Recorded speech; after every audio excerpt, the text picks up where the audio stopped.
Right now, meron na hong mga arrest order laban kay Pastor Kibuloy from the court, from Davao and Pasig RTC. So, will you advise na po kay Pastor Kibuloy, considering na korte na po yung may arrest warrant na sumuko na po siya? Yan naman po lagi ang ating panawagan sa ating mahal na kaibigan at mahal na compatriot kay Pastor Kibuloy na total ito po ay nasa korte na. Mas maganda po sana na makapagpakita na siya. Opo, para po, alam nyo kasi yung mga ganitong bagay, katulad nung una kong interview sa inyo, sana naiwasan yung mga ganito na mga ganap. Pwede namang ginawang matahimik. Eto tayo ngayon, dagdag budget na naman ito sa mga kapulisan, sa kasundaluhan. Siyempre, may task force, hulihin si Pastor Kibuloy. Hindi lahat ito pabor sa kaban ng bayan. Sana. Pero nandyan na yan. Meron ng operation. Sana lang nagdasal po tayo na walang mangyaring violent. Sana maging mapayapa. Kasi katulad ng sinabi ko nun, napakahirap na pagsamahin natin sa issue na to ang faith at politics. Ang hirap po niyan. Kumbaga, ang daming taong masasaktan dito sa issue na to. At pananampalataya yun. Mahirap tayong maipit sa gitna pagka pinag-usapan ng pananampalataya.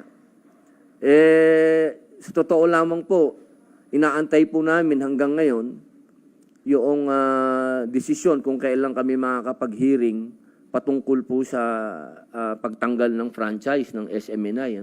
Hanggang ngayon, naantay po namin ng desisyon kung kailan kami makapag-hearing. Kasi ang dami na po dyan, ang dami nang naging nagdikit, ano na siya yung kaso ni Pastor kasi, domino na, umabot na hanggang sa SMNI, freedom of the press na. Iisang programa lang yung sinasabi na nagkaroon ng pagmamalabis, pero yung buong istasyon ng tinanggalan, yung mga ganun ba? Asan ang due process na naman nun? Sa totoo lang po, napakadaming issue sana na pwede nating pag-usapan sa hearing, pero wala pa po, hindi pa na-schedule ang hearing nito. Sir, may issues no, yung kay Pastor. Yung mga nangyayari po sa kanya, do you believe that it is part of a political pressure? Oh, definitely. Definitely. Kaya sana nga, ang pakiusap ko, wag natin, kung politika ang issue natin kay Pastor, wag natin idama yung religion. Kasi wag, never nating itatouch ang religion. Nakakatakot yan na pakialaman natin.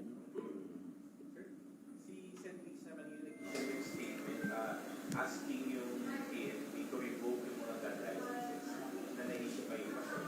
May mga followers siya supposedly na nagpo-post sa social media na handa sila magpakamatay para hindi maaari. Yun ang nakakatakot dun, sir, eh. Yun ang mga sinasabi ko, eh. Kasi pag pinag-usapan natin ng faith kasi, dyan mapupunta yan. May mga fanatics tayo na hindi natin maiwasan. Pero hindi naman natin pwedeng panghawakan ng batas na porket identified kay Pastor, eh, kakansilin na natin yung kanilang mga in-issue ng PNP. Wala naman silang kaso. Siguro, kasi dito sa bayan natin, hanggat hindi ka pa napapatunayan na may kasalanan, mahirap na sasabihin natin kansilahin kagad yung kanilang mga permit to carry o LTAP nila, no? Kasi kailangan may proseso din yun. Kailangan mapatunayan muna na sila ba ay may nagawang kasalanan. Kasi minsan yung mga ganun na ang hirap pare, napakahirap na parang kasi ako, nangyari sa akin yan, kinansila yung mga baril ko, pare, na ano yan, ha? nung sumuporta tayo sa 2013 na gulo sa Lahad Datu. Openly, sumuporta tayo sa mga tausug. Ang nangyari sa akin doon, nakansila lahat yung... Hindi ko alam, biglang kinansila lahat yung ano ko, yung permit to own, lahat yun. Kinansila. Nagulat ako, sabi ko, para naman yatang ang aking karapatan na nasagasaan yata. Pero ang nilabas nila, yung mga ex-convict, hindi pwedeng magbarel. Kaya wala akong nagawa. Dumating lamang yung aking absolute pardon, kaya ako nakakuha uli ng barel. Pero ibig sabihin, sana yung mga ganitong bagay, wag na nating palakihin ba? Yung mga supporter ni Pastor, natural lang di silang makapagsalita dahil sa kanila, pakiramdam nila, naapi yung kanilang pastor. Wag lang sana, pakiusap lang natin dito sa mga kaibigan natin, maging kalmado po kayo. Hindi solusyon ang karahasan. At tandaan po natin, si pastor ay lingkod ng Diyos. At ang kanya pong dinadanas ngayon isang pagsubok. Isang pagsubok sa kanyang pananampalataya at sa pananampalataya ng tinatayuan niyang relihiyon. At isang bagay ito na nagpapatunay na kapag malapit tayo sa pagsubok, ibig sabihin malapit tayo sa Diyos. Kaya siguro po, ang gawin na lang natin, manalangin tayo ng kapayapaan. Kung ano man ang mangyari, sumurrender man si pastor o mahuli, sana walang karahasan na mangyari.